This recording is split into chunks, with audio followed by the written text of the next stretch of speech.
Bonjour à tous, c'est Brax, bienvenue sur LCN pour une nouvelle vidéo de la grande série qui vise à vous présenter le 9e âge. Et là, on va parler de décor. Et pour parler de décor, il faut d'abord avoir des notions de certaines règles spéciales, et on va commencer par celle-là. La première, c'est le couvert, évidemment, puisque le règle de couvert, c'est très important. On reviendra sur ça dans une autre vidéo qui sera certainement un live avec des cas pratiques spécifiques où on vous montrera avec un ou plusieurs intervenants les différents types de couverts, comment on peut les obtenir, comment on peut les perdre. Mais en gros, ce qu'il faut bien que vous ayez à l'esprit, c'est que pour bénéficier d'un couvert, il faut être majoritairement dedans. Qu'est-ce que ça veut dire être majoritairement dedans? Le couvert, c'est une protection contre le tir la plupart du temps. Donc pour cela, il faut d'abord tracer la ligne de vue de l'unité qui vous tire dessus, vers votre unité, pour savoir ce qu'elle voit comme face. Soit à votre face avant, soit un de vos flancs, soit à votre dos. On le fait pour chaque figurine de l'unité. Mais ça, comme je vous l'ai dit, on verra dans une vidéo dédiée à ce sujet qui est assez important. Toujours est-il que, pour que vous bénéficiez d'un couvert, il faut que la majorité côté que voient les tireurs puissent bénéficier du décor qui va vous apporter le couvert. Vous verrez que les décors peuvent vous apporter des couverts de façon différente et de force différente. Un couvert, c'est un malus au tir. Soit c'est un malus de -1 quand c'est un couvert léger, soit c'est un malus de -2 quand c'est un couvert lourd. Et rappelez-vous, votre unité, quand elle est elle-même dans un décor, le décor ne la gêne. Le décor qui génère un couvert ne le génère pas pour ses cibles. Donc si la cible est dans le même décor que vous ou est sur le terrain normal, il n'y aura pas de couvert. Je veux dire, un archer qui se planque dans une forêt et qui tire sur un mec qui est dans le terrain dégagé ou qui est dans sa forêt à lui, n'aura pas les malus de cette forêt-là. Ça paraît logique. Ensuite, il faut bien avoir à l'esprit deux choses. Il y a deux types de protection dues au décor. Il y a les décors occultants, les décors couvrants. Un même décor peut être les deux, on verra ça tout à l'heure. Un décor occultant, c'est dans le nom, c'est très simple. Si la ligne de vue nécessaire pour le tireur ou le magicien pour vous cibler traverse le décor occultant, la ligne de vue s'arrête. La ligne de vue s'arrête avec le décor occultant. Donc s'il n'a aucun moyen, via ces lignes de vue, de voir votre unité, il ne pourra pas vous voir du tout et vous prendre pour cible avec donc des armes de tir ou avec des sorts qui nécessitent une ligne de vue. Le décor couvrant, c'est différent. On vous voit, mais vous êtes protégé. Rappelez-vous, quand je vous dis qu'il faut être majoritairement dedans ou derrière, on verra ça, il faut voir si la majorité de votre côté ciblé par l'adversaire est soit derrière, soit à l'intérieur, et pour certains, à l'intérieur ou derrière du décor, pour pouvoir bénéficier du couvert qui est donné. Si vous avez un front de 6, il vous faut au moins 3 figurines de votre front, qui sont dans un décor, si c'est un décor qui donne un couvert quand on est à l'intérieur, ou alors derrière le décor, si c'est un décor qui donne son couvert quand on est derrière, ou indifféremment, derrière et dedans, quand c'est un décor qui donne les deux. Et parfois, on précisera que c'est le centre du socle qui est important, le centre de la figurine. Donc ça, c'est pour bien préciser que quand vous avez une figurine unique, notamment, il faut que la majorité du socle soit dedans, quelle que soit la face qui est visée. Donc ça, c'était les décors couvrants. Autre chose importante avant de parler des décors, les terrains dangereux. Qu'est-ce qu'un terrain dangereux? Un test de terrain dangereux doit être effectué quand on effectue un autre mouvement que le mouvement simple dans ce décor, dans cette zone dangereuse. Parce que parfois, vous verrez qu'il y a des terrains dangereux dans des zones qui ne sont pas des décors, mais là, on parle des décors, donc on va partir du principe que vous ne faites des tests de terrain dangereux que par rapport à ces décors-là. Donc un test de terrain dangereux, c'est simple. Vous lancez un D6.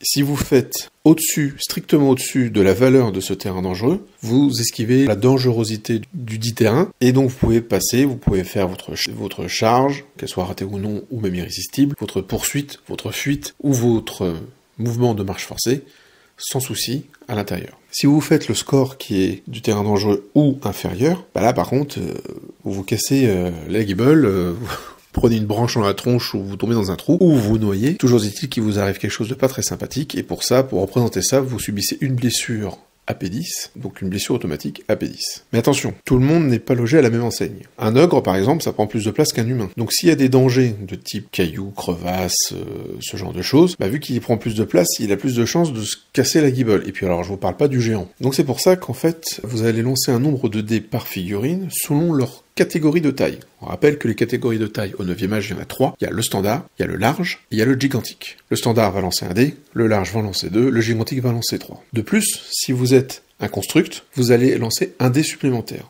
par rapport à votre taille. Donc si vous êtes un construct large, vous devrez tirer 3 tests de terrain dangereux et pas seulement 2. Je vous ai parlé de la valeur du terrain dangereux, c'est le score qu'il y a entre parenthèses après Dangerous 10. La plupart du temps, c'est 1. De plus rare cas, c'est 2. C'est très très rare, voire inexistant, qu'il y en ait 3. Mais là, je vous parle des décors classiques du 9e âge. On n'est pas là pour aller plus loin.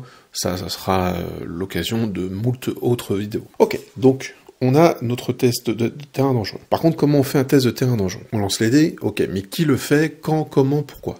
Pourquoi on le sait? Parce qu'on traverse un terrain dangereux. Qui? C'est le nombre de figurines qui passent, même partiellement, par rapport à son socle, dans le terrain dangereux. Donc, quand vous allez faire votre mouvement qui va vous faire traverser, même partiellement, un terrain dangereux, il faut bien marquer l'endroit d'où vous partez, et il faut voir comment vous voulez arriver. Et il va falloir détailler tout le chemin que vous faites, On prend pas seulement le régiment, on fait pas genre 10 pouces et pouf, on le pose. Non, il faut le faire avancer sur le terrain, pour voir combien de figurines vont devoir, via toutes les roues, les reformations et compagnie, passer par le terrain dangereux. Évidemment, vous allez faire en sorte qu'il y en ait le moins possible qui passe par le terrain dangereux, mais vous voulez quand même arriver à un endroit précis, certainement pour prendre un objectif, être à portée d'un sort, être à portée de tir, ou tout simplement pour vous positionner et menacer, via une future charge, votre adversaire, ou tout simplement pour sortir de cet endroit où il y a un terrain dangereux. Les raisons sont multiples. La conséquence est la même. Vous êtes obligé de passer par ce terrain dangereux, vous allez limiter ce passage. Par contre, si vous voulez arriver à un point bien précis, parfois il va falloir prendre plus de risques, quitte à sacrifier plus d'hommes. C'est le bénéfice-risque qu'il va falloir calculer pour vous. Vous êtes prêt à risquer combien de pertes pour pouvoir faire votre mouvement. Une fois que vous avez décrit votre mouvement et que vous avez vu combien de figurines vont devoir le faire, donc on rappelle, toutes les figurines qui passent, même partiellement sur le terrain dangereux, vont devoir faire le test. Vous prenez votre régiment, votre unité, et vous la faites avancer jusqu'à ce qu'il n'y ait plus d'autres figurines qui puissent être atteinte dans le mouvement que vous avez prévu par le terrain dangereux. Ça paraît compliqué comme ça, mais en gros, si vous avez un régiment de 20 orques, ils sont en 5 sur 4, et qui doivent traverser une ruine. Pour le mouvement que vous voulez faire, les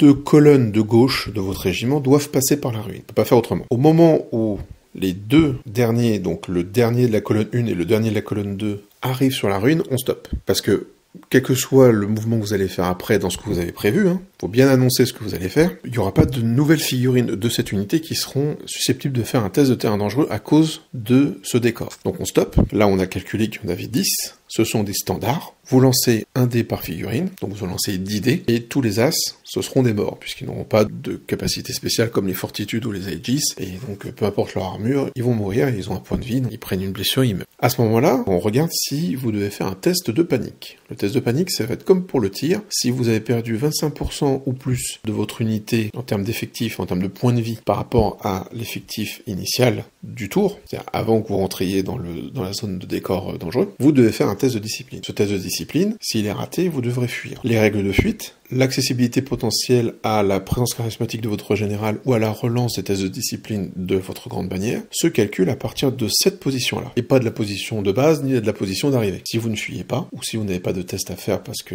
vous êtes immunisé à la panique ou que vous n'avez pas subi suffisamment de pertes pour faire le test de panique, vous continuez votre mouvement jusqu'à la position et le lieu souhaité. On le change en cours de route selon qu'on a perdu ou non des figurines. L'idée, c'est que si vous en avez perdu beaucoup et vous dites « Ah finalement, je menace plus », vous allez quand même là où vous avez prévu d'aller. C'est bien ça qu'il faut avoir en tête. Même si c'est très rare, surtout avec des unités, possible un peu plus facilement avec une figurine unique, vous ne faites de test qu'une fois par décor traversé. Pas par type de décor traversé, mais par décor physique traversé. Si vous rentrez dans une ruine, que vous faites un test de terrain dangereux, vous sortez de cette ruine et que vous re-rentrez dedans dans le même mouvement, pour je ne sais quelle raison, la deuxième fois, vous ne ferez pas de test de terrain dangereux de nouveau. Par contre, si vous traversez lors d'une charge, mettons, une ruine puis une forêt et que vous êtes de la cavalerie, vous ferez des tests pour la ruine et pour la forêt. Mais vous ferez les tests de la ruine en premier, puisque c'est celle que vous traversez en premier. On voit ce qui reste comme survivant. Vous faites les potentiels tests de panique qu'il faut. Puis vous continuez votre mouvement, pas vous arrivez dans la forêt. Vous faites vos tests. S'il y a encore des survivants,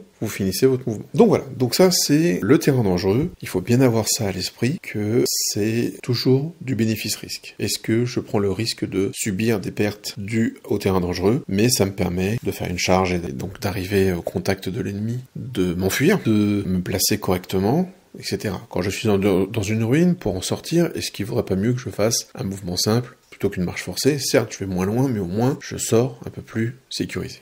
Maintenant, nous allons voir la liste des décors. Alors attention, ces décors ont des noms, mais il faut bien voir qu'il s'agit plus de catégories, évidemment. On commence par le terrain découvert. Le terrain découvert, c'est très simple, c'est le sol de votre champ de bataille. Donc, ça peut être de la terre, de la glace, de la neige, peu importe, on s'en fiche. Basiquement, ce terrain n'a aucune règle spéciale. Il ne joue ni sur les lignes de vue, ni sur les couverts, et n'est pas un terrain dangereux. Donc, c'est le terrain par défaut, l'endroit où il n'y a pas de décor.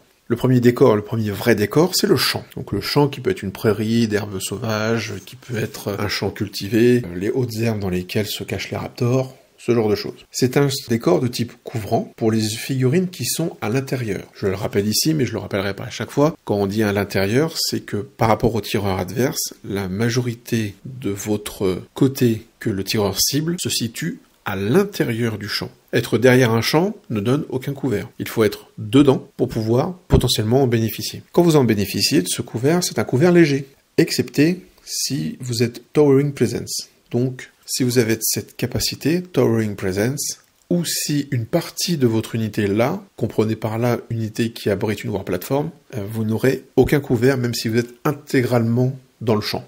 La colline. La colline est un élément extrêmement important du 9e âge, et c'est un élément qu'on retrouve sur la quasi-totalité des tables, au moins une si ce n'est deux, et souvent elle peut être primordiale dans le choix du côté, car tout ce qui importe dans les règles de ces décors, au-delà du fait que ça va impacter votre jeu pendant la partie, ça l'impacte dès le tour 0, comme on aime bien l'appeler, c'est-à-dire le pré-game, tout ce qui se passe avant le premier jet de dés, avant la première charge, avant le premier sort. Quand on va choisir le côté pour se déployer, la présence des décors est extrêmement importante et extrêmement impactante. Selon le scénario, selon le type de déploiement, le fait d'avoir tel ou tel décor dans sa zone, ou au contraire, forcer l'adversaire à l'avoir, ce décor-là qui embête tout le monde, parce qu'il est mal placé, parce qu'il est gros, parce qu'il oblige l'armée à être scindée en deux, etc., etc., ça on en parlera dans d'autres vidéos. Tout ça a un impact important. C'est pour ça que les décors, il est important de bien les connaître, non seulement pour le jeu, mais pour l'avant-jeu. Et donc la colline est l'une des plus importantes. Elle est à la fois un décor occultant ou un décor couvrant. C'est-à-dire que si votre adversaire, pour vous cibler, a besoin d'une ligne de vue, et que cette ligne de vue, il n'a pas autre moyen pour vous atteindre que de passer par la colline, il ne peut pas vous cibler, puisque la ligne de vue s'arrêtera par la colline. De plus, vous pouvez l'utiliser comme couvert, la colline. La colline peut être à la fois un couvert léger et un couvert lourd. Donc soit un -1, soit un -2, tout dépend. Tout dépend de quoi? Tout dépend de est-ce que vous êtes partiellement ou non sur la colline. Alors, qu'est-ce que ça veut dire par là? Vous vous rappelez que pour bénéficier du couvert, il faut donc être derrière la colline. Quoi qu'il arrive, pour qu'il soit léger ou lourd, il faut que vous soyez derrière. Ça veut dire que la majorité de votre côté cible doit se situer derrière la colline. Ok. Mais si une partie de ce côté cible, pas la majorité, se situe sur la colline, mettons, reprenons nos Vazorques de tout à l'heure, et sur le coin en haut à droite de ce régiment, j'ai placé mon chaman orc. Mon chaman, il a besoin d'une ligne de vue, puisque j'ai envie de balancer des boules de feu. Mais je veux quand même protéger mes orques du tir, parce que je suis face à un elfe, et l'elfe, il a beaucoup d'arcs, et j'ai pas envie de me faire cribler de flèches inutilement ma petite unité qui protège mon chaman. Je me place derrière la colline. J'avance légèrement mon régiment, de façon à ce que quelques orques plus le chaman montent sur la colline. Donc comme sur le schéma que vous voyez, mon régiment est principalement derrière la colline, il n'y a que un orc et le chaman qui se trouvent sur la colline, donc mon unité est partiellement sur la colline. Mon unité front est principalement derrière la colline, donc les elfes qui seront de l'autre côté de la colline et qui verraient normalement ma face peuvent me cibler puisqu'ils voient le chaman et ils voient le copain d'à côté, mais vu qu'on est principalement derrière la colline, on bénéficie du couvert de la colline. Mais c'est un couvert léger. Par contre, si au lieu de faire ça, je me mets derrière la colline et que je dépasse à gauche ou à droite, juste pour faire dépasser mon chaman pour qu'il puisse, comme je vous disais, balancer ses boules de feu. Le côté cible, qui est le front, est principalement derrière la colline. Mon régiment n'est même pas, il n'y a même pas un pouillème de pied sur la colline. J'ai donc un couvert lourd, tout simplement. Dans tous les cas, si mon unité n'était pas principalement derrière la colline, elle ne bénéficierait d'aucun couvert. Mais c'est pas tout. La colline n'est pas seulement un occultant et un couvrant, c'est aussi une position surélevée. Les figurines sur position surélevée ignorent les figurines intermédiaires, c'est-à-dire les figurines qui ne sont pas surélevées, pour tracer des lignes de vue et pour ce qui est du couvert face au tir, quelle que soit la taille des figurines en question, à condition qu'elles ne soient pas surélevées elles-mêmes, évidemment. Et ça ne fonctionne qu'avec les figurines et pas avec les décors. De plus, si mon unité est majoritairement sur la colline, alors toute mon unité peut ignorer les couverts dus aux figurines intermédiaires qui ne sont pas surélevées. Mettons que nous ayons 20 elfes, 20 archers qui sont en 10 sur 2. S'ils sont entièrement sur la colline, bon il n'y a pas de souci, ils sont surélevés, donc ils ignorent les figurines intermédiaires, donc peu importe qu'il y ait des elfes face à eux, peu importe que l'ogre en face se cache derrière un roc, ils pourront viser ce qui est derrière. Pour ce qui est des lignes de vue, bien sûr, il faut être surélevé pour pouvoir tracer la ligne de vue au-dessus des figurines intermédiaires. Et si c'est vrai dans un sens, c'est vrai dans l'autre. Parce que autant on a une meilleure vue depuis la colline, autant on est visible. Donc, les bombardiers ogres qui sont derrière le Rock pourront quand même allumer les elfes sur la colline, même si leur gros monstre, normalement, leur cache la vue. Et enfin, ça n'aide pas que pour le tir ou que pour la magie, la colline, ça aide aussi pour le corps à corps, dans un certain sens, puisque quand on charge depuis une colline, là encore il faut être majoritairement sur la colline pour pouvoir bénéficier de ce bonus, on va pouvoir relancer, on va même devoir relancer la charge ratée. Donc ça c'est très très fort, vous vous rendez compte quand même de pouvoir relancer une charge, mettre une unité de corps à corps sur une colline, ça peut paraître un peu étrange comme choix parce que elle est hyper exposée au tir et à la magie adverse, et elle, a priori, elle n'a aucun intérêt à pouvoir voir les unités comme ça super loin, mais en fait si, parce que ça leur permettra de relancer leur charge si jamais elle était ratée. Attention cependant, si jamais vous êtes surélevé et que vous chargez une unité qui elle-même est surélevée, vous n'aurez pas cette relance. Parce que certes, vous allez avoir de l'élan en descendant la colline, mais il va falloir la gravir. Pour alléger les règles, bien sûr, le 9e âge n'a pas fait une règle comme quoi il fallait relancer des charges réussies sur des gens qui sont sur une colline quand on vient par exemple du sol, ça aurait été un peu trop lourd. Même si ça aurait pu être assez fluff finalement. Les forêts. Alors les forêts, là aussi, pas besoin de vous expliquer ce que c'est qu'une forêt, mais n'oubliez pas que nous sommes dans un monde fantastique, donc c'est pas forcément des arbres, ça peut être des champignons géants, ça peut être ce que vous voulez au final, c'est l'avantage du modélisme et du 9e âge, on est dans un monde fantastique, donc lâchez-vous pour ce qui est des forêts. Donc une forêt, c'est un décor couvrant, si on est à l'intérieur ou derrière elle. De plus, ça va être un terrain dangereux, pour toutes les figurines de cavalerie et de construct, ainsi que les figurines qui effectuent un mouvement de vol.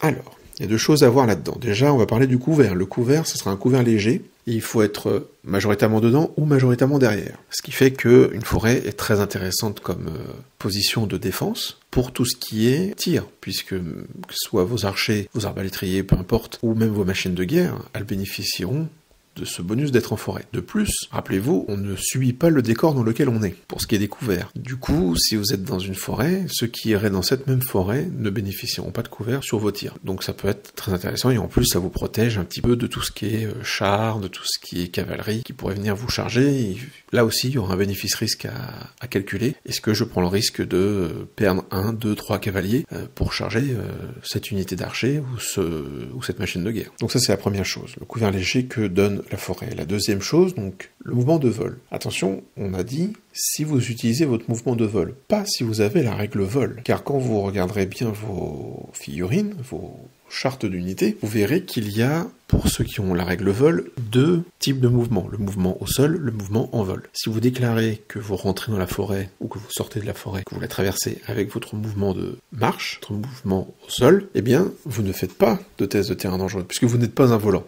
Attention, si vous êtes une cavalerie, vous devrez quand même le faire. De plus, les figurines qui sont majoritairement dans la forêt ne bénéficient plus de leur nombre pour résister à l'envie de se barrer s'ils perdent un combat. Pour représenter ça, vous ne pouvez jamais être steadfast, donc indomptable, dans une forêt. Et enfin, les figurines qui bénéficient de la règle Light Troop, à condition que l'unité entière en bénéficie, eux c'est le contraire, ils deviennent stubborn, tenaces, dans la forêt, excepté s'ils sont Towering Presence et ou la règle vol. Et là, cette fois, c'est avoir la règle vol, c'est pas utiliser le vol. Donc ça évite d'avoir des harpies, des furies, des démons majeurs volants, des dragons, qui peuvent tout ça, certains peuvent être light troop, qui se retrouveraient stubborn pour la simple bonne raison qu'ils sont en forêt. La forêt est aussi très très commune dans les tables du 9e âge, puis si vous affrontez des Beast Herd ou des Sylvan Elves, il y a de fortes chances que vous en ayez une de plus sur la table. À bien connaître également. Le mur, qui est le plus petit de nos décors, c'est un décor de type couvrant pour les unités qui sont derrière et qui le défendent. Alors attention, qu'est-ce que ça veut dire d'être derrière et défendre? Il faut derrière, bon ça vous avez compris. Par contre, il faut le défendre. Défendre un mur, il faut que la moitié de votre front, donc l'avant de votre unité ou de votre figurine unique, soit en contact avec le mur. Si elle ne l'est pas, si elle est espacée même d'un pouce ou d'un demi-pouce, vous ne défendez pas le mur. Quand vous le défendez, vous bénéficiez d'un couvert lourd, excepté si vous avez dans votre unité une Towering Presence. Vous verrez que ça reviendra souvent, c'était le cas pour le champ déjà, c'est souvent du coup la présence d'une War Platform qui empêchera vos unités d'en profiter, et ça évite aussi que nos grands monstres et nos héros sur gros monstres se cachent derrière des murets qui finalement sont pas plus hauts que leurs pattes avant, quoi, donc c'est logique dans l'absolu. Mais c'est pas tout, parce que là, ok, on a un couvert lourd pour la distance, c'est cool d'avoir un -2 pour être touché, on peut vraiment se planquer derrière le mur, mais c'est également un couvert pour le corps à corps. Et donc, du coup, vu que la règle couvert ne fonctionne qu'au tir, ça a été traduit par vous devenez distracting face aux adversaires qui vous chargent bien sûr de l'autre côté du mur. Bon, là encore, il faut être majoritairement derrière le mur pour en bénéficier. Et le défendre, donc être en contact avec lui. Et pour terminer, il ne faut pas oublier que c'est un terrain dangereux 2. Donc cette fois, vous le ratez sur un 1 ou un 2 par dé que vous lancez pour tous les constructs. Donc ça commence à être très compliqué d'envisager d'envoyer un de vos chars, par exemple, traverser un mur. Il faut vraiment avoir une bonne raison pour le faire. Alors, la plupart des chars n'ont pas de valeur de marche forcée, tant mieux. Par contre, pour les charges, faut faire attention. La ruine qui est le décor le plus redoutable et redouté du 9e âge. Et notamment parce que on a tendance à les faire plus grandes. C'est le décor qui est souvent plus grand que les autres. C'est un décor couvrant pour les unités qui se situent à l'intérieur, majoritairement toujours, hein. Mais c'est surtout un terrain dangereux, 2 pour tout ce qui est cavalerie au construct, et c'est un terrain dangereux 1 pour tous les autres. Donc en gros, c'est un terrain dangereux pour tout le monde, qui passe à terrain dangereux 2 pour ce qui est de la cavalerie et des constructs, donc ils ont vraiment pas envie de passer là-dedans, nos amis, excepté pour les tirailleurs qui vont réussir automatiquement leur test de terrain dangereux, provoqué par les ruines. Le couvert apporté par la ruine est un couvert lourd, excepté si jamais vous avez une towering presence dans l'unité, évidemment. Les terrains aquatiques, on nomme le plus souvent lac, mais ça peut être des marais, ça peut être de la rivière aussi, hein, peu importe. Là encore, dans le narratif, si vous voulez faire une rivière qui traverse toute la table, pourquoi pas, après tout. Ça peut être très joli et ça peut être très intéressant à jouer. C'est un terrain dangereux 1 pour toutes les figurines standards à pied, donc les standard infantry, pour parler en anglais, et les piétons standards, donc les humains, les elfes, les nains, etc. Par contre, l'ogre ou le cavalier elfe ou le dragon, ils s'en fichent, hein, c'est pas assez profond pour l'embêter. On ne peut jamais être steadfast dans un lac, quand on est majoritairement dedans, même manière que les forêts. De plus, et pour finir, avec le terrain aquatique, l'attribut attaque enflammée disparaît, hein, évidemment, quand on est majoritairement dans le lac, seulement pour le corps à corps. Alors, c'est vrai que ça aurait pu être sympa que ça soit pour le tir, mais je pense que ça a été fait exprès, ça aurait pu être un peu trop puissant dans certaines circonstances, parce que parfois le fait d'être complètement enflammé, de ne pas avoir le choix d'enflammer ou non ses armes, fait que quand on est face à quelqu'un qui résiste au feu, on lui fait pas grand mal du coup. Et s'il suffisait entre guillemets de se mettre dans un lac pour perdre cet attribut, ça pourrait être un petit peu trop simple. Là c'est au corps à corps. Quand il y aura des combats qui se feront dans le lac, ça éclabousse de partout et ça éteint les épées enflammées et compagnie. Et on va terminer avec le terrain infranchissable, qui est un occultant, et qui va donner un couvert lourd aux unités qui sont derrière lui, toujours, majoritairement derrière lui. On ne peut pas pénétrer ou traverser un terrain infranchissable, sauf règle spéciale, je vous invite à aller voir, notamment chez les vampires. Mais voilà, donc basiquement, c'était des statues, des gros rochers, ce genre de choses, les terrains infranchissables. Avant, dans Warhammer et au début du 9e âge, on avait les bâtiments. Les bâtiments dans lesquels on pouvait rentrer, etc. Certaines unités pouvaient y rentrer, d'autres non. Quand on combattait, tout le monde pouvait pas utiliser toutes ses capacités. Par exemple, on pouvait pas faire les touches d'impact, ce genre de choses, dans un bâtiment. Les tireurs envoyaient à 360 degrés. Si on envoyait du feu dessus, c'était inflammable, donc on pouvait relancer pour blesser. Enfin, il y avait énormément de règles supplémentaires. Selon l'armée, ça pouvait déséquilibrer complètement la partie, surtout quand c'était un objectif. Du temps de Warhammer, il y avait un scénario qui était la prise de la tour, et quand vous jouiez bretonien, sachant que les cavaliers ne pouvaient pas rentrer dans la tour, si vous n'aviez pas de paysans, vous ne pouviez pas gagner le scénario. Le 9e âge a tranché, au moment où ils ont figé les règles, jusqu'à nouvel ordre, les bâtiments sont en gros des infranchissables, d'une autre taille. On ne peut pas rentrer dans les bâtiments. Jusqu'à ce qu'ils arrivent à trouver des règles équilibrées, on va dire, pour la plupart des armées, qui impacteront la partie, mais qui ne créeront pas un trop gros déséquilibre. Donc voilà, si vous avez des décors de bâtiments, ne les jetez pas à la poubelle, ils serviront tout simplement comme infranchissables sur le terrain. Donc on a fait le tour des différents corps utilisables au 9e âge avec leurs règles spéciales, avec des cas particuliers qu'on pourra voir dans de prochaines vidéos si vous le désirez. Pour la taille des décors, le mieux c'est entre 8 à 10 pouces de long pour 6 de large. Ça c'est vrai pour les bâtiments, donc pour un certain type d'infranchissable, et pour tout ce qui est lac, forêt, champs. Les ruines, on a l'habitude de les voir un peu plus grandes, en 8 ou 10 de côté, en faisant un carré. L'infranchissable en lui-même, donc le rocher, en 6 sur 6. Et les murs font 8 de long et 1 de large. Ça en pouce, bien évidemment.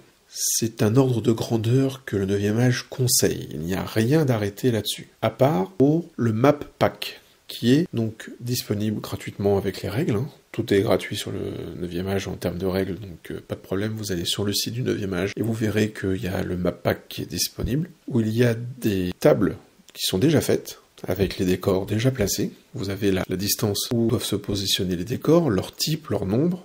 C'est des tables qui se veulent équilibrées, avec des décors qui ont une taille équilibrée. Ces décors-là, vous pouvez les trouver en 2D, en néoprène, notamment sur Green Stuff World. Ça coûte 25 € à peu près, et vous avez de quoi faire, voire 2 tables en même temps, si vous avez la chance d'avoir 2 tables et 3 amis qui viennent jouer avec vous. Et donc vous pouvez faire toutes les tables que propose le 9e âge, notamment dans le map. L'avantage des décors 2D, c'est de pouvoir placer nos figurines et surtout nos régiments dessus, sans avoir des figurines qui se cassent la tronche ou des distances un peu approximatives. Mais nous sommes dans un jeu de hobbyistes également, et c'est vrai que c'est un peu triste, une table en 2D, alors qu'on a des figurines en 3D. Donc moi ce que je vous conseille, pour chez vous, c'est d'avoir des décors 3D, et quand vous faites vos parties, vous les placez sur leurs équivalents 2D. Alors vous n'êtes pas obligé d'acheter les néoprènes peints, enfin qui sont jolis, qui ont le décor de dessiner dessus. Si vous avez un 3D, il suffit d'avoir des patrons en plastique, en papier, en bois, peu importe, à la taille requise, qui seront en dessous. Comme ça, il suffit de retirer le décor, si jamais il vous gêne, et vous avez quand même son empreinte 2D qui permet donc d'interagir avec correctement. Voilà, moi c'est ce que je vous conseille, mais quand même une table en 3D c'est quand même beaucoup plus joli, comme vous avez pu le voir là avec toutes les photos que je vous ai montrées pendant cette vidéo. Ce sont pas mes décors, ce sont les décors que David a créés. Donc David, c'est Gros Saquet. Vous pouvez le retrouver sur Facebook avec la boîte à décors de Gros Saquet. Je vous conseille d'y aller pour vous faire vos beaux décors, même des décors même personnalisés selon peut-être l'historique de votre armée, et même des plateaux de présentation. Je laisse voir avec David les modalités diverses et variées, mais vous verrez, c'est du beau boulot qu'il fait, et donc voilà, je vous conseille, si vous voulez une belle table et que vous ne sentez pas le courage ou l'envie de le faire vous-même, sous-traiter, ça se passe très bien avec Gros Saquet. Merci de m'avoir suivi pour cette petite vidéo sur les décors. J'ai été obligé de rentrer dans certaines règles. Évidemment, si ces règles vous ont paru floues, vous pouvez aller les relire dans le livre des règles, ce qu'il faut faire de toute façon. Mais si jamais vous avez des questions, n'hésitez pas à les poser dans la suite de cette vidéo. J'essaierai d'y répondre par écrit, mais sinon ça fera des sujets pour de prochains lives, puisque cette série de vidéos sur la présentation du 9e âge va être un mix de vidéos enregistrées comme celle-ci et de vidéos live avec des intervenants où on pourra vous répondre à vos questions, répondre à des cas particuliers, ou éclaircir des cas qui peuvent peut-être parfois être obscurs. Merci beaucoup, je vous dis à très bientôt sur LCN, que le hobby soit avec vous.